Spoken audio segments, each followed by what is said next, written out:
Study ഹെൽപ്പറിൻ്റെ പുതിയൊരു വീഡിയോയിലേക്ക് ഏവർക്കും സ്വാഗതം. ഇന്നത്തെ ക്ലാസ് നാം ചർച്ച ചെയ്യുന്നത് 8ാം ക്ലാസ്സിലെ 10ാം യൂണിറ്റ് ആയിട്ടുള്ള Europe on the world map എന്ന് പറയുന്ന യൂണിറ്റാണ്. ഈ ഒരു യൂണിറ്റിൻ്റെ ആദ്യത്തെ പാർട്ട് നമ്മൾ ഓൾറെഡി അപ്ലോഡ് ചെയ്തിട്ടുണ്ട്. ഇത് സെക്കൻഡ് പാർട്ടാണ്. Page number 171. അപ്പോൾ പാഠഭാഗത്തിലേക്ക് കടക്കുമ്പോൾ ആദ്യമായിട്ട് ഒരു ബോക്സിൽ കുറച്ച് വിവരങ്ങൾ ഉൾപ്പെടുത്തിയിട്ടുണ്ട്. 1897 ഐറിഷ് എഴുത്തുകാരനായ ബ്രോം സ്റ്റോക്കർ എഴുതിയിട്ടുള്ള ഒരു നോവലിൻ്റെ ഭാഗമാണ് ടെക്സ്റ്റിൽ കൊടുത്തിട്ടുള്ളത്. എന്താണ് അതിൽ പറയുന്നത്? My friend, welcome to the Carpathians. I am anxiously expected you. Sleep well tonight. At 3 tomorrow, the diligence will start for Bukovina. A place on it is kept for you.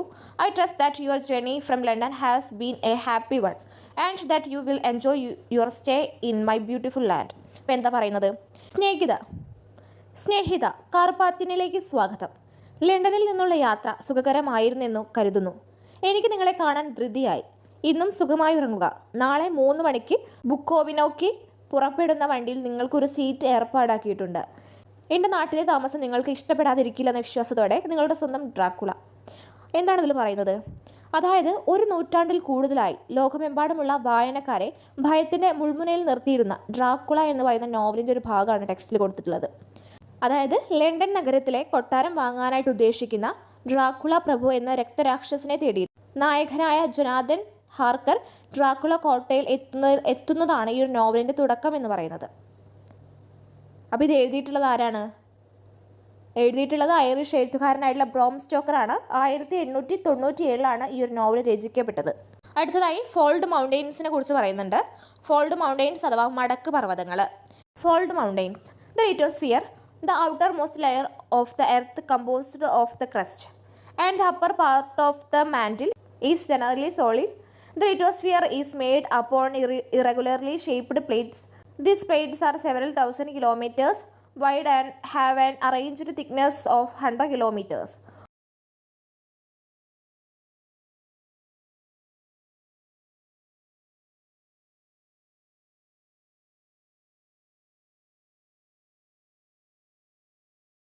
Fold mountains are mountains formed by the folding of rocks.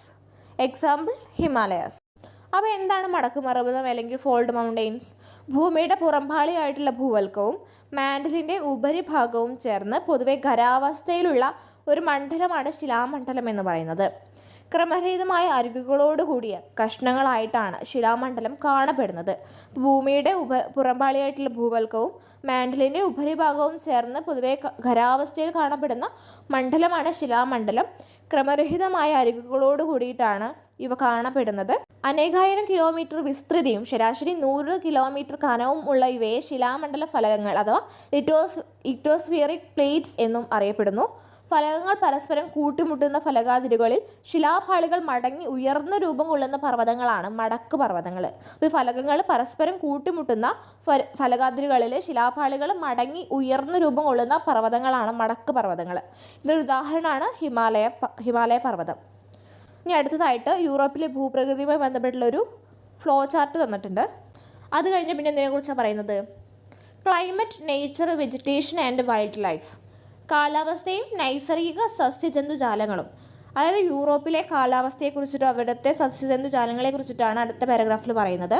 The general climate of the Europe is characterised by mild summers and relatively severe winters. അപ്പോൾ മിതമായ വേനൽക്കാലവും താരതമ്യേന കഠിനമായ ശൈത്യകാലവുമാണ് യൂറോപ്പിൻ്റെ പൊതുവായിട്ടുള്ള കാലാവസ്ഥ. However there is a regional variation in climate. പക്ഷേ എന്നാൽ പ്രാദേശികമായിട്ട് കാലാവസ്ഥയിൽ വ്യത്യാസം അനുഭവപ്പെടാറുണ്ട്. Latitude, topography and the closeness of the ocean influence the climate. അപ്പോൾ അക്ഷാംശ സ്ഥാനം, ഭൂപ്രകൃതി, സമുദ്ര സാന്നിധ്യം എന്നിവ കാലാവസ്ഥയെ സ്വാധീനിക്കുന്നു. അപ്പോൾ യൂറോപ്പിലെ കാലാവസ്ഥ എങ്ങനെയാണെന്ന് ചോദിച്ചു കഴിഞ്ഞാൽ മിതമായിട്ടുള്ള വേനൽക്കാലമാണ്, താരതമ്യേന കഠിനമായ ശൈത്യകാലവുമാണ് യൂറോപ്പിലുള്ളത്. ഈ കാലാവസ്ഥയിൽ പ്രാദേശികമായിട്ടുള്ള വ്യത്യാസങ്ങൾ കാണപ്പെടാറുണ്ട്. ഈ കാലാവസ്ഥയെ സ്വാധീനിക്കുന്ന ഘടകങ്ങളാണ് ലാറ്റിറ്റ്യൂഡ് അല്ലെങ്കിൽ അക്ഷാംശ സ്ഥാനം, ടോപ്പോഗ്രഫി അഥവാ ഭൂപ്രകൃതി, പിന്നെന്താ പറയുന്നത് closeness of the ocean influence, സമുദ്ര സാന്നിധ്യം. ഇതൊക്കെയാണ് കാലാവസ്ഥയെ സ്വാധീനിക്കുന്ന ഘടകങ്ങൾ. കാലാവസ്ഥയെ അടിസ്ഥാനമാക്കിയിട്ട് യൂറോപ്പിനെ പല കാലാവസ്ഥാ മേഖലകളാക്കിയിട്ട് തിരിക്കാനായിട്ട് സാധിക്കും. ഓരോ കാലാവസ്ഥാ മേഖലയ്ക്കും അനുസരിച്ച് വ്യത്യസ്ത സസ്യജന്തുജാലങ്ങളും അവിടെ കാണപ്പെടുന്നുണ്ട്. ഏതൊക്കെയാ നോക്കിയാലോ? ആദ്യത്തെ ഏതാണ്? Arctic ടണ്ട്ര climate. ആർട്ടിക് കാലാവസ്ഥ അല്ലെങ്കിൽ ടണ്ട്ര കാലാവസ്ഥ. Arctic parts of Europe experience A Tundra climate. Arctic parts of Europe experience a tundra climate. The Arctic tundra climate is characterized by a short, cold summers and long, harsh winters.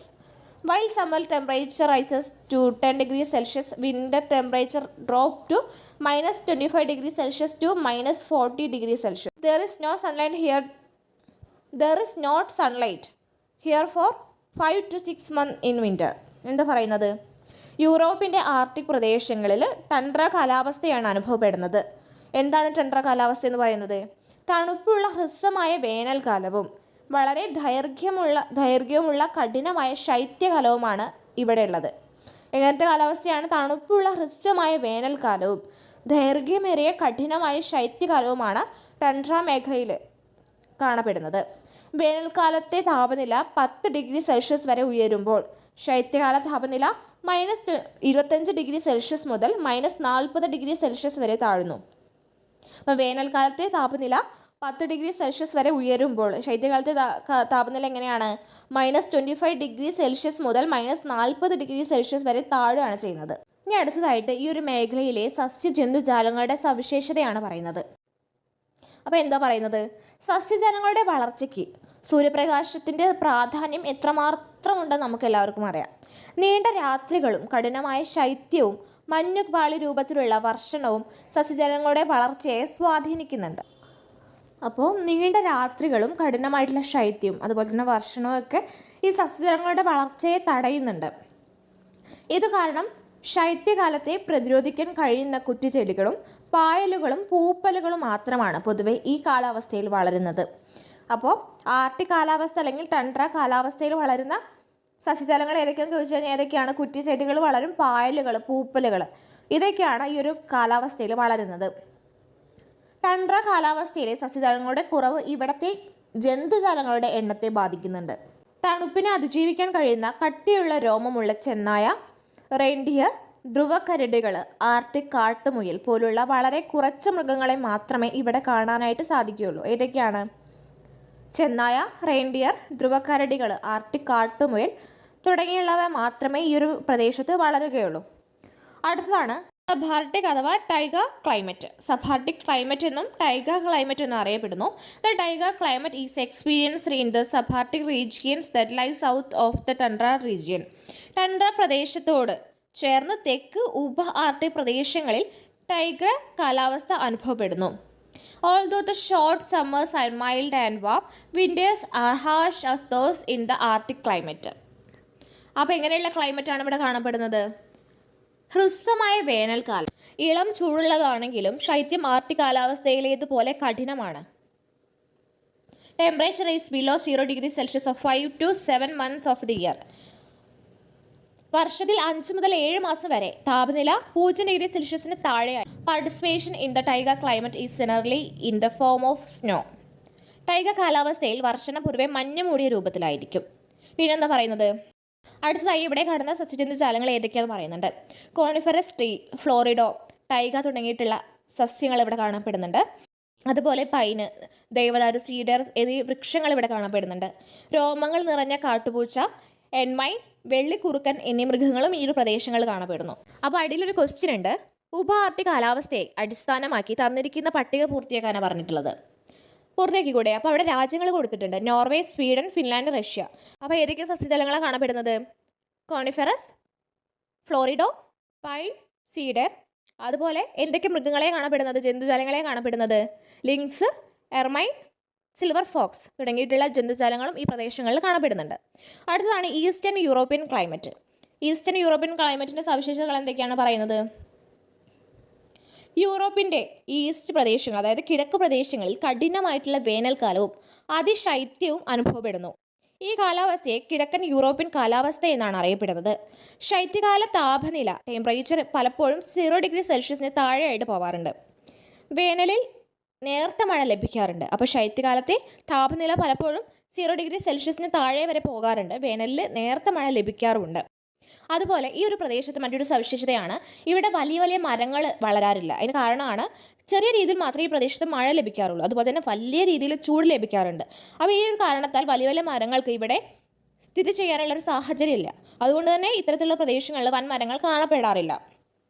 സ്റ്റേപ്പീസിന് അനുഭവപ്പെടുന്നത് കിഴക്കൻ European കാലാവസ്ഥയാണെന്ന് എല്ലാവർക്കും അറിയാലോ. ഈ ഒരു പ്രദേശത്ത് കൃഷ്ണമൃഗം, ചെന്നായ, കുതിര എന്നിവയാണ് പ്രധാനമായിട്ടും കാണപ്പെടുന്നത്. കൃഷ്ണമൃഗം, ചെന്നായ, കുതിര എന്നീ മൃഗങ്ങളാണ് ഈ ഒരു പ്രദേശങ്ങളിൽ പ്രധാനമായിട്ട് കാണപ്പെടുന്നത്. അടുത്തതാണ് വെസ്റ്റേൺ യൂറോപ്യൻ ക്ലൈമറ്റ്. കഠിനമായ ശൈത്യവും മിതമായ ചൂടും വർഷം മുഴുവൻ ലഭിക്കുന്ന മഴയുമാണ് പടിഞ്ഞാറൻ യൂറോപ്യൻ കാലാവസ്ഥയുടെ സവിശേഷത. അപ്പോൾ വെസ്റ്റേൺ യൂറോപ്യൻ ക്ലൈമറ്റിൻ്റെ സവിശേഷത എന്താണ്? കഠിനമായിട്ടുള്ള ശൈത്യകാലം, നല്ല രീതിയിലുള്ള ശൈത്യകാലം ഉണ്ടായിരിക്കും. മിതമായ നിരക്കിൽ മാത്രമേ ചൂട് ലഭിക്കുകയുള്ളൂ. വർഷം മുഴുവൻ ലഭിക്കുന്ന മഴയും. ഇതാണ് ഈ ഒരു വെസ്റ്റേൺ യൂറോപ്യൻ ക്ലൈമറ്റിൻ്റെ സവിശേഷത. നോർത്ത് വെസ്റ്റേൺ യൂറോപ്യൻ കൺട്രീസ് ആയിട്ടുള്ള ബ്രിട്ടൻ, നെതർലാൻഡ്, ബെൽജിയം, തെക്കൻ നോർവേ, ഡെൻമാർക്ക്, പടിഞ്ഞാറൻ ഫ്രാൻസ്, വടക്കൻ സ്പെയിൻ എന്നിവിടങ്ങളിലാണ് പടിഞ്ഞാറൻ യൂറോപ്യൻ കാലാവസ്ഥ അനുഭവപ്പെടുന്നത്. അപ്പോൾ ഈ വെസ്റ്റേൺ യൂറോപ്യൻ ക്ലൈമറ്റ് അനുഭവപ്പെടുന്ന പ്രദേശങ്ങൾ ഏതൊക്കെയാണ്? ബ്രിട്ടൻ ഉണ്ട്, നെതർലാൻഡ് ഉണ്ട്, Belgium, south Norway, Denmark, western France and northern Spain തുടങ്ങിയിട്ടുള്ള പ്രദേശങ്ങളാണ് വെസ്റ്റേൺ യൂറോപ്യൻ ക്ലൈമറ്റ് അനുഭവപ്പെടുന്നത്. ഈ ഒരു പ്രദേശത്തെ കാലാവസ്ഥയുടെ പ്രധാനപ്പെട്ട സവിശേഷതയാണ് സസ്യങ്ങളുടെ വളർച്ചയ്ക്ക് അനുയോജ്യമായിട്ടുള്ള കാലാവസ്ഥയാണ് ഇവിടെ ഉള്ളത്. ബലമുള്ള തടിയും വിസ്താരമേറിയ ഇലകളുമുള്ള ഇലപൊഴിയും മരങ്ങളാണ് ഇവിടങ്ങളിൽ കാണപ്പെടുന്നത്. ബീച്ച്, എൽം, ഓക്ക്, ബിർച്ച്, ആഷ് എന്നിവയാണ് ഇവയ്ക്ക് ഉദാഹരണം. ഈ ഒരു പ്രദേശത്ത് വളരുന്ന മരങ്ങൾക്ക് ഉദാഹരണമാണ് ബീച്ച്, എൽം, ഓക്ക്, ബിർച്ച്, ആഷ് തുടങ്ങിയിട്ടുള്ള മരങ്ങൾ. അണ്ണാൻ, കുറുക്കൻ, മുയൽ, മാൻ, ചെന്നായ തുടങ്ങിയവ ഈ ഒരു സ്ഥലങ്ങളിൽ കാണപ്പെടാറുണ്ട്. അടുത്തതാണ് മെഡിറ്ററേനിയൻ ക്ലൈമറ്റ്. മെഡിറ്ററേനിയൻ കടലിന് ചുറ്റുമുള്ള പ്രദേശങ്ങളിൽ അനുഭവപ്പെടുന്ന കാലാവസ്ഥയാണ് മെഡിറ്ററേനിയൻ കാലാവസ്ഥ. Portugal, Spain, Italy, Greece, Bosnia, Herzegovina, Croatia, തെക്കൻ ഫ്രാൻസ് എന്നിവിടങ്ങളിൽ മെഡിറ്ററേനിയൻ കാലാവസ്ഥ അനുഭവപ്പെടുന്നു. ചൂട് കൂടിയ വരണ്ട വേനൽക്കാലവും തണുത്ത മഴയോടുകൂടിയ ശൈത്യകാലവുമാണ് മെഡിറ്ററേനിയൻ കാലാവസ്ഥയുടെ സവിശേഷത. അതുപോലെ മരങ്ങളും കുറ്റിച്ചെടികളും നന്നായി വളരുന്ന കാലാവസ്ഥയാണ് ഇവിടെ ഉള്ളത്. ഏതൊക്കെ സസ്യജാലങ്ങളാണ് ഇവിടെ ഉണ്ടാകുന്നത് ചോദിച്ചു കഴിഞ്ഞാൽ റോസ്മേരി ഉണ്ടാവാറുണ്ട്, ലാവൻഡർ, ഒലിവ്, പൈൻ, ഓറഞ്ച്, മുന്തിരി, അത്തി എന്നിവയാണ് ഈ ഒരു പ്രദേശത്ത് ഉണ്ടാകുന്ന പ്രധാനപ്പെട്ട മരങ്ങളും കുറ്റിച്ചെടികളും. ഐബീരിയൻ കാട്ടുപൂച്ച, ബാർബറി മക്കാക്ക്, മഫ്ലോൺ ആട്, സ്പാനിഷ് ഇമ്പീരിയൽ പരുന്ത്, ഗൗളിക്കിളി എന്നീ അപൂർവ ജന്തുജാലങ്ങൾ ഈ ഒരു മേഖലയിൽ കാണപ്പെടുന്നുണ്ട്. അടുത്തതായിട്ട് യൂറോപ്യൻ മേഖലയിലെ ആൾക്കാരുടെ ജീവിതം എത്തരത്തിലായിരുന്നു എന്നതിനെ കുറിച്ചിട്ടാണ് പറയുന്നത്. ആഫ്രിക്കയിൽ നിന്നാണ് മനുഷ്യർ ലോകത്തിൻ്റെ പല ഭാഗങ്ങളിലേക്കും കുടിയേറിയത്. 40,000 മുതൽ 50,000 വർഷങ്ങൾക്ക് മുമ്പ് യൂറോപ്പിൽ എത്തിച്ചേർന്ന മനുഷ്യവംശം പിന്നീട് വിവിധ തരം ഭാഷകൾ സംസാരിക്കുകയും വിവിധ സംസ്കാരങ്ങൾ പിന്തുടരുകയും ചെയ്തു. പുറം നാടുകളിലേക്കുള്ള കപ്പൽ യാത്രകളും പര്യവേഷണങ്ങളും യൂറോപ്പിൻ്റെ സാമൂഹിക, സാമ്പത്തിക, രാഷ്ട്രീയ, ഭാഷ വികാസങ്ങൾക്ക് വഴിതിരിച്ചു. അടുത്തതായിട്ട് യൂറോപ്യൻ മേഖലകളുടെ ജനസംഖ്യയുടെ സവിശേഷത എന്താണെന്ന് നോക്കാം. വലുപ്പത്തിൽ 6ാം സ്ഥാനത്താണെങ്കിലും ജനസംഖ്യയിൽ ഏഷ്യയും ആഫ്രിക്കയ്ക്കും തൊട്ടു പിന്നാലെയായി 3ാം സ്ഥാനത്താണ് യൂറോപ്പ്. റഷ്യയാണ് ഏറ്റവും കൂടുതൽ ജനസംഖ്യയുള്ള യൂറോപ്യൻ രാജ്യം. അപ്പോൾ യൂറോപ്പിലെ ഏറ്റവും കൂടുതൽ ജനസംഖ്യയുള്ള രാജ്യം ഏതാണെന്ന് ചോദിച്ചു കഴിഞ്ഞാൽ ഇതാണ്, റഷ്യയാണ്. Germany, United Kingdom, France, Italy എന്നീ രാജ്യങ്ങളാണ് ജനസംഖ്യയിൽ റഷ്യയ്ക്ക് പിന്നിലുള്ളത്. അപ്പോൾ ഏതൊക്കെയാണ്? Germany, United Kingdom, France, Italy എന്നീ രാജ്യങ്ങളാണ് റഷ്യയ്ക്ക് പിന്നിലായിട്ട് ജനസംഖ്യയിലുള്ളത്. അടുത്തതായിട്ട് എന്താണ് യുണൈറ്റഡ് കിങ്ഡം എന്ന് പറയുന്നുണ്ടല്ലേ. എന്താണ് United kingdom? England, Scotland, Wales എന്നീ രാജ്യങ്ങളെ ചേർത്ത് ഗ്രേറ്റ് ബ്രിട്ടൻ എന്നും ഗ്രേറ്റ് ബ്രിട്ടൻ്റെ കൂടെ വടക്കൻ അയർലാൻഡ് കൂട്ടിച്ചേരുമ്പോൾ അവയെ യുണൈറ്റഡ് കിങ്ഡം എന്നും വിളിക്കുന്നു. അടുത്തതായിട്ട് യൂറോപ്യൻ മേഖലകളിലെ കൃഷിയെയും അതുപോലെ തന്നെ വ്യവസായത്തെക്കുറിച്ചിട്ടാണ് പറയുന്നത്. കൃഷിയിൽ പ്രാദേശികപരമായിട്ടുള്ള വൈവിധ്യങ്ങൾ യൂറോപ്പിൽ നിലനിൽക്കുന്നുണ്ട്. പക്ഷേ അവിടുത്തെ ലാൻഡിൻ്റെയും അതുപോലെ തന്നെ പോപ്പുലേഷൻ ഡെൻസിറ്റി, ജനസാന്ദ്രതയും അനുസരിച്ചിട്ട് ഇവിടുത്തെ കൃഷിഭൂമിയെ ഇൻറ്റൻസീവ് ഫാമിംഗ്, എക്സ്റ്റെൻസീവ് ഫാമിംഗ് എന്നും മിക്സഡ് ഫാമിംഗ് എന്ന 3ആയിട്ട് തിരിക്കാം. ഇനി ഓരോന്നിനെ കുറിച്ച് നമുക്ക് ഡീറ്റെയിൽ ആയിട്ട് പരിചയപ്പെടാം. ആദ്യത്തെയാണ് ഇൻറ്റൻസീവ് ഫാമിംഗ്. എന്താണ് പറയുന്നത്? A farming method that increases production using advanced technology in density populated areas. അപ്പോൾ ജനസാന്ദ്രത കൂടിയ പ്രദേശങ്ങളിൽ മികച്ച സാങ്കേതിക വിദ്യ ഉപയോഗിച്ച് വർദ്ധിച്ച ഉൽപ്പാദനം നടത്തുന്ന കൃഷിരീതിയാണ് ഇവിടെ തുടങ്ങുന്നത്. അപ്പോൾ ജനസാന്ദ്രത കൂടിയ പ്രദേശങ്ങളിൽ എങ്ങനത്തെ രീതിയാണ് തുടങ്ങുന്നത്? മികച്ച സാങ്കേതികവിദ്യ ഉപയോഗിച്ച് വർദ്ധിച്ച ഉൽപ്പാദനം ലഭിക്കുന്ന കൃഷിരീതിയാണ് അത്തരത്തിലുള്ള പ്രദേശങ്ങളിൽ തുടർന്നു വരുന്നത്. Cultivated in countries with a Mediterranean climate. രണ്ടാമത്തെ പോയിന്റ് എന്താ? മെഡിറ്ററേനിയൻ കാലാവസ്ഥ അനുഭവപ്പെടുന്ന രാജ്യങ്ങളിൽ കൃഷി ചെയ്യുന്നു. അപ്പോൾ എത്തരത്തിലുള്ള പ്രദേശങ്ങളിലാണ് കൃഷി ചെയ്യുന്നത് ചോദിച്ചു കഴിഞ്ഞാൽ മെഡിറ്ററേനിയൻ കാലാവസ്ഥ അനുഭവപ്പെടുന്ന രാജ്യങ്ങളിലാണ് കൃഷി ചെയ്യുന്നത്. Orange, olive and grapes R mainly cultivated. ഏതൊക്കെ പഴങ്ങളാണ്, ഏതൊക്കെ പച്ചക്കറികളാണ് കൃഷി ചെയ്യുന്നത് ചോദിച്ചു കഴിഞ്ഞാൽ ഓറഞ്ച്, ഒലിവ്, മുന്തിരി തുടങ്ങിയവയാണ് പ്രധാനമായിട്ടും ഇൻറ്റൻസീവ് ഫാമിങ്ങിൽ കൃഷി ചെയ്യുന്നത്. രണ്ടാമത്തേതാണ് extensive farming, a mechanised grain farming method that carried out on the commercial basis over very large areas of land. എന്താ പറയുന്നത്?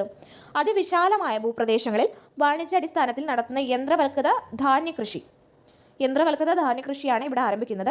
വടക്കൻ യൂറോപ്പിലെ സ്റ്റെപ്പീസ് പുൽമേടുകളിലാണ് ഇത്തരത്തിലുള്ള കൃഷി രീതികൾ നടത്തുന്നത്. ഇനി അടുത്തതായിട്ട് ഈ ഒരു മേഖലയിൽ കൃഷി ചെയ്യുന്ന പ്രധാനപ്പെട്ട വിളകൾ ഏതൊക്കെയെന്ന് പറയുന്നത് ഏതൊക്കെയാണ്? ബാർലി, ചോളം, ഓട്സ് തുടങ്ങിയിട്ടുള്ള ധാന്യങ്ങളാണ് പ്രധാനമായിട്ടും ഈ ഒരു മേഖലയിൽ കൃഷി ചെയ്യുന്നത്.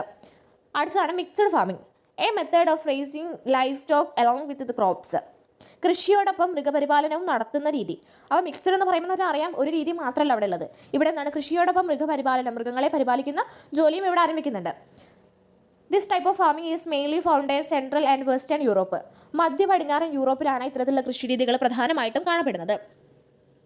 അതുപോലെ തന്നെ ഇവിടെ പ്രധാനമായിട്ടും കാണപ്പെടുന്ന ധാന്യങ്ങൾ, പച്ചക്കറികൾ എന്നിവയുടെ ഉൽപ്പാദനത്തോടൊപ്പം കന്നുകാലികളെയും പരിപാലിക്കുന്നുണ്ട്. അപ്പോൾ ധാന്യങ്ങൾ, പച്ചക്കറികൾ എന്നിവ ഉൽപ്പാദിപ്പിക്കുന്നതിനൊപ്പം ഈ ഒരു മേഖലയിൽ കന്നുകാലികളെയും പരിപാലിക്കുന്നുണ്ട്. അപ്പോൾ അതിലൊരു ആക്ടിവിറ്റി ഉണ്ട്. യൂറോപ്പിലെ കൃഷി രീതികളെ അടിസ്ഥാനമാക്കി വിളകളെ കണ്ടെത്തി പട്ടിക പൂർത്തിയാക്കാനായിട്ട് പറയുന്നുണ്ടല്ലേ. വളരെ ഈസി ആയിട്ട് ഈ ഒരു ക്വസ്റ്റ്യൻ ആൻസർ ചെയ്യാൻ പറ്റില്ലേ. അടുത്താണ് phishing. Fishing is a major occupation in the countries of Norway, Denmark and Poland, which are bordered by the Northern Sea, the North Atlantic Ocean and the Northern Ocean.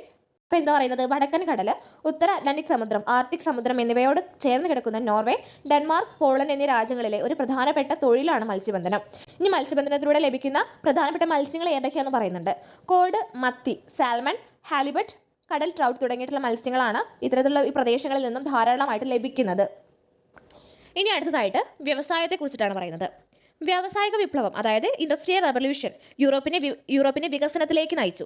യൂറോപ്പിലെ ഇരുമ്പുരുക്ക വ്യവസായം, തുണി വ്യവസായം, നിർമ്മാണ മേഖല എന്നിവയെല്ലാം ലോകശ്രദ്ധ നേടിയവയാണ്. അടിയിലായിട്ട് ഒരു ഭൂപടം നൽകിയിട്ടുണ്ട്. അതിൽ ഏതൊക്കെ ഇൻഡസ്ട്രീസ് ആണ് ഉള്ളതെന്നും അത് ഏതൊക്കെ രാജ്യങ്ങളിലാണ് ഇത്തരത്തിലുള്ള ഇൻഡസ്ട്രീസ് ഉള്ളതെന്നാണ് പറയുന്നത്. അടിയിലൊരു ക്വസ്റ്റ്യൻ ഉണ്ട്. യൂറോപ്പിലെ വ്യാവസായിക ഭൂപടം പരിശോധിച്ച് താഴെ നൽകിയിരിക്കുന്ന പ്രധാന വ്യവസായശാലകൾ ഏതൊക്കെ രാജ്യങ്ങളിലാണെന്ന് കണ്ടെത്തി പട്ടിക പൂർത്തിയാക്കാനാണ് പറഞ്ഞിട്ടുള്ളത്. ആദ്യത്തെ വ്യവസായമാണ് ഏത്? ഇരുമ്പുരുക്ക വ്യവസായം അല്ലെങ്കിൽ അയൺ. ഏതൊക്കെ രാജ്യങ്ങളാണ്? Germany, Russia, Turkey, Italy. രണ്ടാമത്തെ ഏതാണ്? ഷിപ്പ് ബിൽഡിംഗ് അഥവാ കപ്പൽ നിർമ്മാണം. കപ്പൽ നിർമ്മാണം എവിടെയൊക്കെയുള്ളത്? ഇറ്റലി, ഫ്രാൻസ് ഉണ്ട്, ജർമ്മനി, നെതർലാൻഡ്സ്. മൂന്നാമത്തെ ഏതാ? ടെക്സ്റ്റൈൽസ് അല്ലെങ്കിൽ തുണിമിൽ വ്യവസായങ്ങൾ. അത് ഏതൊക്കെ രാജ്യങ്ങളിലാണ് കാണപ്പെടുന്നത് ചോദിച്ചു കഴിഞ്ഞാൽ ഇറ്റലിയിലുണ്ട്, ജർമ്മനിയിലുണ്ട്, ഫ്രാൻസിൽ, UK. നാലാമത്തതാണ് ഓട്ടോമൊബൈൽസ്. എവിടേക്കാണ് കാണപ്പെടുന്നത്? ജർമ്മനി, സ്പെയിൻ, സ്ലോവാക്യ തുടങ്ങിയിട്ടുള്ള രാജ്യങ്ങളിലൊക്കെ കാണപ്പെടുന്നുണ്ട്. അടുത്തതായിട്ട് യൂറോപ്പിലെ ആഘോഷങ്ങളെക്കുറിച്ചും അതുപോലെ തന്നെ സാംസ്കാരിക നഗരങ്ങളെക്കുറിച്ചിട്ടാണ് പറയുന്നത്. വൈവിധ്യമാർന്ന സംസ്കാരങ്ങളുടെയും വിശ്വാസങ്ങളുടെയും ആഘോഷങ്ങളുടെയും കേന്ദ്രമാണ് യൂറോപ്പ്. യൂറോപ്പിലെ വൈവിധ്യമാർന്ന ക്രിസ്തുമസ് പുതുവത്സരാഘോഷം, ജർമ്മനിയിലെ ഒക്ടോബർ ഫെസ്റ്റ്, സ്പെയിനിലെ ലാ ടെമാറ്റിന, കാളപ്പൂര്, നെതർലാൻഡ്സിലെ King's Day carnival, Venice carnival എന്നിവ എടുത്തു പറയത്തക്ക ആഘോഷങ്ങളാണ്.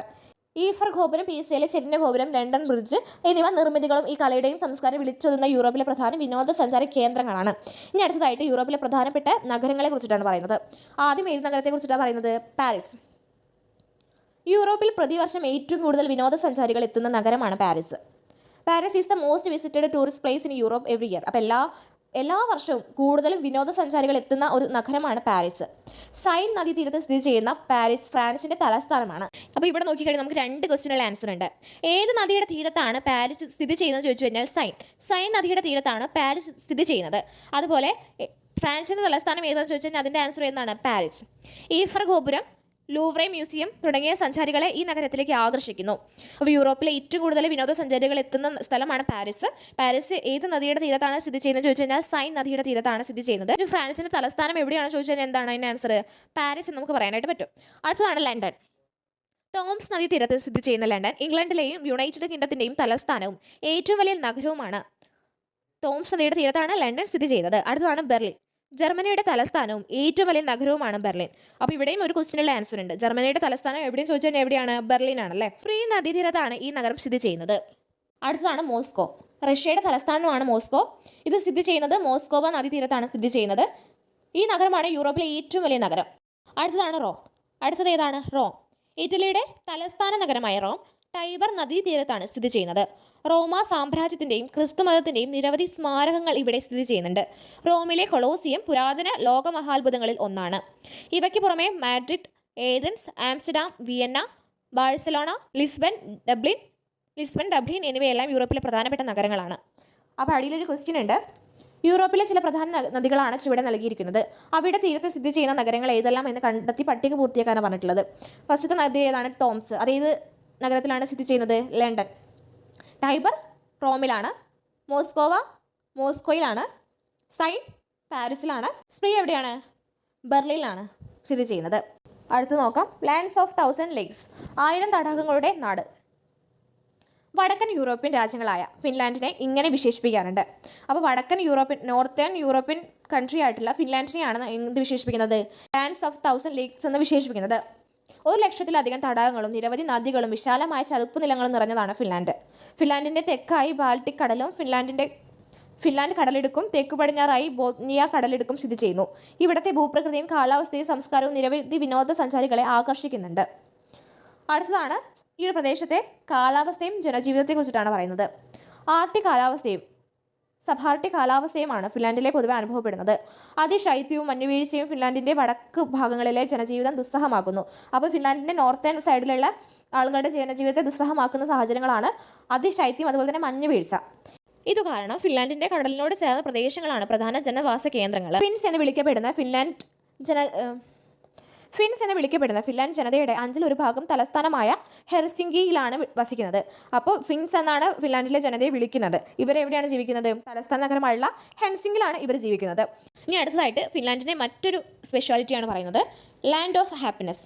Despite its many limitations, Finland topped the United Nations World Happiness Index in 2024. അപ്പോൾ എന്താ പറയുന്നത്? ഒരുപാട് പരിമിതികൾ ഉണ്ടെങ്കിലും 2024 ഐക്യരാഷ്ട്ര സംഘടനയുടെ ലോക സന്തോഷ സൂചികയിൽ, അതായത് വേൾഡ് ഹാപ്പിനെസ് ഇൻഡെക്സിൽ ഫിൻലാൻഡിൻ്റെ സ്ഥാനം 1-ാമതാണ്. തുടർച്ചയായിട്ട് 7-ാം തവണയാണ് ഫിൻലാൻഡ് ഈ ഒരു നേട്ടം കൈവരിക്കുന്നത്.